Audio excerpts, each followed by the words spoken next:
Yeah. So Yes. let me. So I really observed the changes in my thinking process.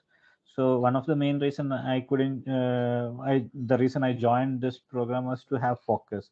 So now when I look at the quality of my thought, it has more depth. That's what I observed.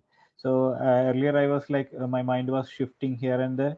Now I can see a difference in the quality of the thought and quality of the output I'm creating. So that's the big thing.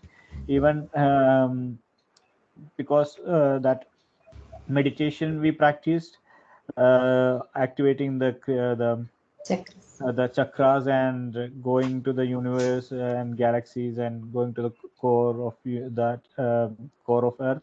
I could totally relate to that, and I do it every day morning, like the first thing in the morning, and that changes the whole perspective about my day.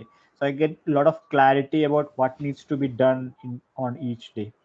So there is a good difference I can see in my thought process and also the output I'm creating. So that's what I observe. Wow, fantastic, fantastic.